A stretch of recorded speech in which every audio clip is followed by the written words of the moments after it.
Welcome back to the program. You're listening to Business in Vancouver on Roundhouse Radio 98.3. We're the daily business program from the Business in Vancouver newspaper and BIV.com. I'm Kirk LaPointe. And I'm Haley Wooden. Today we're going to have a look at how small and medium-sized businesses can take on big business, and not only that, how they can do it and win. This is the topic for our bi-weekly Management Matters segment with Mark Wardell. He's the founder and president of Wardell International. Thanks for joining us. Great to be here. Are you a natural underdog? Is that why you want to talk about this? I love every movie where the underdog tries to win. I buy that stuff. Underdog occasionally gets clobbered, though, Mark. Yeah, how do you make sure that an underdog in this case here doesn't get clobbered? Well, if we're talking about business, Yeah. one of the things is that big businesses become complacent a lot. I think everybody, I bet you both of you, I sure do, have at least one or two stories that drive you crazy about maybe some big telecom, company experience. Oh, no. Sure. No. It's all been good, it's been smooth for you. Oh, totally, yeah. I can think of when I first started Wardell, it's going back like 20 years now, and there was just me in the company, and so I did my own courier stuff, and so I would go to the courier and fill in the forms. I remember filling in the forms one time, and there was a lady behind the counter. This is a big courier business. I won't name them, I think, but she was just grumpy. Like, she was just having a bad day. She was being rude to people. She was just, I don't know, tough day. Right. The funny thing was, though, behind her in big letters was these words that said, essentially, we guarantee to have the very best possible customer service experience of any business anywhere. Right behind her as she's being rude to customers. So being the kind of person that I am, of course, I couldn't entirely leave that alone, could I? So when I went up to send my stuff, I said to her, "What do you think about that sign behind you there? Just curious." And she said to me, she looked at the sign, and she looked at me and looked back at the sign, looked at me. She said, "When you've been at a place like me as long as I have, at a place like this," she said, "you're going to ignore stuff like that." Oh, wow. That is what she said. Now, if my company had fired on the spot, I think, but wow, right? But that's an example of what really happens when you dominate a marketplace. Sometimes people become complacent. Yeah, you become complacent. I mean, there's a notable airline who's, the renowned slogan for it is "We're not happy till you're not happy," and that kind of thing can happen in a business pretty quickly. Yeah. So, talk about some of the techniques. So take advantage of that, right? I mean, there are little, sometimes big opportunities. I mean, for a small business, I often think customer service is one of the great opportunities.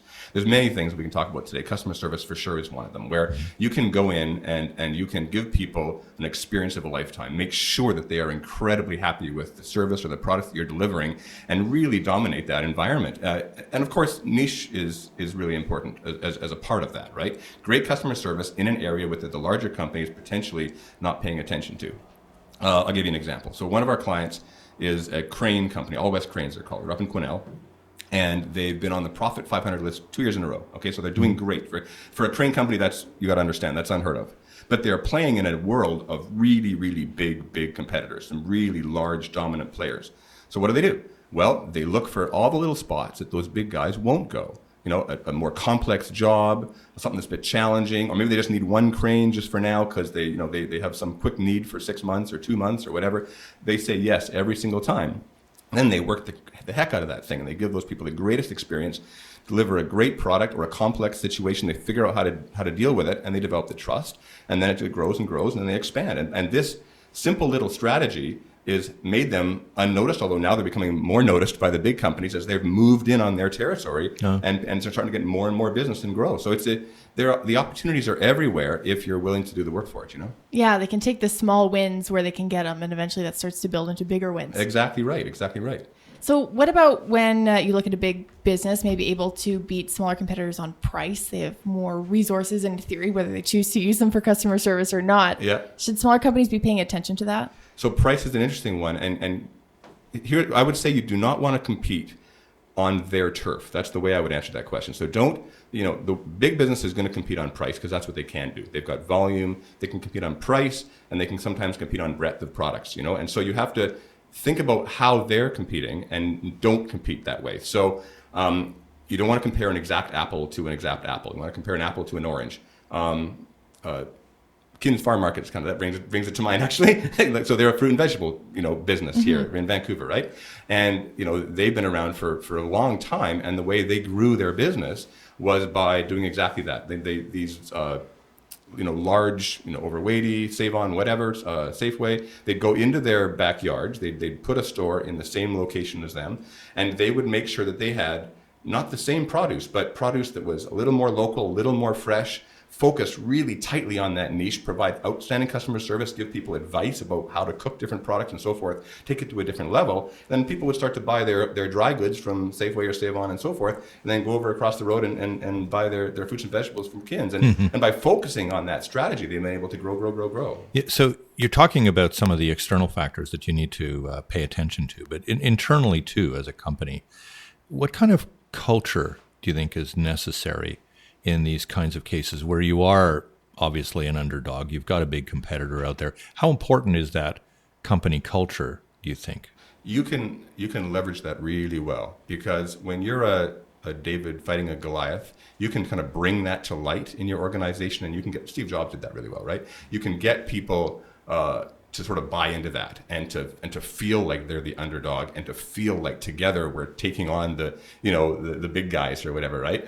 And that can be really great. So working hard on your culture. Obviously, sometimes when you're a small company and you're starting up, you don't have some of the financial resources to give some of your people, but you can give them career paths, you can give them incentives and bonuses for as the company grows. But culture can be often non-monetary anyway. Oh, right? absolutely. But you can use money sort of as part of your culture, I guess is what I'm trying to say, right? You can have people feel like they're owners, like they're part of this thing, and that is very powerful, because now you're working together as a unit. And when you're small, of course, there's I help you, you help me. We work together to make sure the customer experience is really great. As the company grows, maybe we get more formal and more structured, but we can work together as a unit and fight the man, so to speak, and it works incredibly well. We're speaking with Mark Wardell. He's the president and founder of Wardell International, and we're in our bi-weekly Marketing Matters segment talking about how the little guys can take on big business. How important is reputation for a small business, and do they have any room for error, or do they have to get it right if there are big competitors out there? So the trick with that is in understanding guerrilla marketing tactics. That's the trick to that. So when you're a small business, you've got finite resources, you've got finite money, finite opportunities to focus on your reputation, your brand, your marketing. You've got a limited amount of money that you can spend. So the question you ask yourself is, what's the very best way that I can possibly spend that money? And the answer is to not spend a little bit and spread it out, but to spend your money in a very narrow way. Like, I remember Brian Scudmore, when he started out 1-800-GOT-JUNK, one of our local heroes here, right?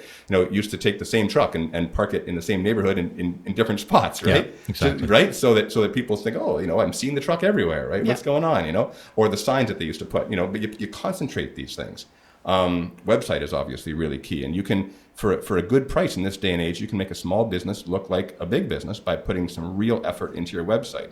So the trick is to concentrate your marketing efforts, concentrate your marketing money, and make the small things that you do outstanding, like franchise quality. You know what I mean? Like really top quality, so that whenever people have an experience, even if it's narrow, when they have that experience, it's like boom, it's top notch, right? You want to make a small and medium-sized business eventually a big business. For sure. Presumably. Well, but are there instances where actually it is better to remain that underdog, like not be the overdog? Yeah, I think it comes down to the goals and the desires and the dreams of the business owner and owners and the people that work there. Small business feel is a great place to work. It's a great, big business.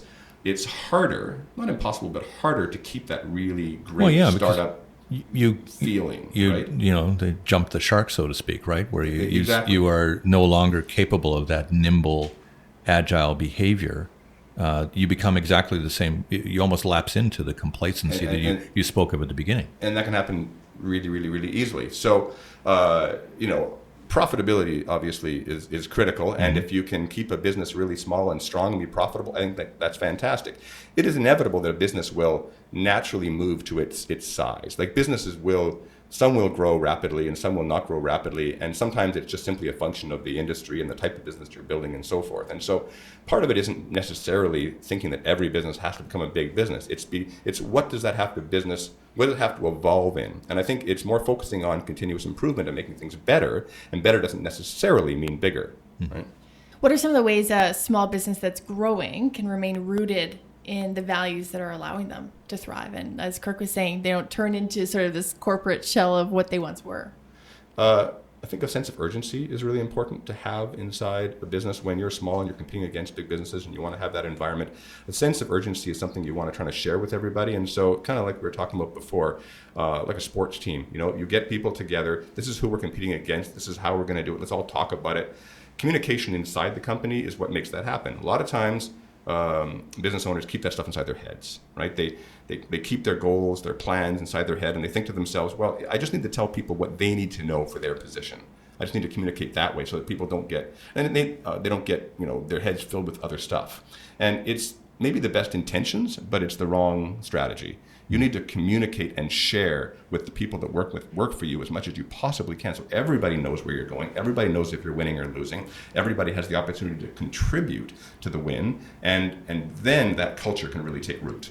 I'm not going to necessarily draw the full political comparison here, but for instance, the Green Party right now aligning itself with the NDP in order to effect government, right? If you take that into the business sphere and you look at the value sometimes of partnering or aligning with a larger operation, can that be a useful small business or medium-sized business strategy that you do a little bit of an alliance, but you don't join the team? Yeah, there's different levels to the partnerships, right? So the first level is just kind of working together, potentially sharing some customers, working some levels, working some relationships, some opportunities for leads and business and so forth, all the way down. It's a spectrum, all the way down to true, genuine partner, and even potentially sharing of shares, right? Mm-hmm. And there's a place in between that. Partnering can be incredibly effective for growing a company, but I think you also got to watch out for the culture of the people that you're connecting yourself with. Of course. Right? Because the big business will often absorb, for better or worse, the small business. That is often what happens in these relationships. I think the in terms of sort of mid or large size companies, I think Coast Capital and TD a number of years back, if you remember that merger, that was really successful. They managed to understand that one company had a certain type of culture, another one had a certain type of culture, and they kept those cultures alive within that organization that worked at that time. But the typical situation is not to leave each other alone. Absolutely. So before you kind of align yourself with another big business, especially if you're going to go deep, I really encourage people to make sure you got your own house in order. Like, make sure your own culture is strong. Make sure your own systems are strong. Make sure your people know what they're doing, that your goals are tight. Because if you're a tight machine, then you're impenetrable. Then when you work with others, you're going to be successful in that relationship. If you're loosey-goosey and you haven't really locked that stuff down, you're going to find that things can shake and fall apart on you pretty easily. And I imagine part of that is knowing very clearly what you want out of that partnership too. Yeah, absolutely. Yeah. Being clear is critical. Great. Mark, as always, thanks so much for joining us. It's been fun. That's Thanks. Mark Wardell. He's president and founder of Wardell International. And this has been our bi-weekly Management Matters segment. You're listening to Business in Vancouver on Roundhouse Radio 98.3. I'm Haley Wooden. And I'm Kirk LaPointe.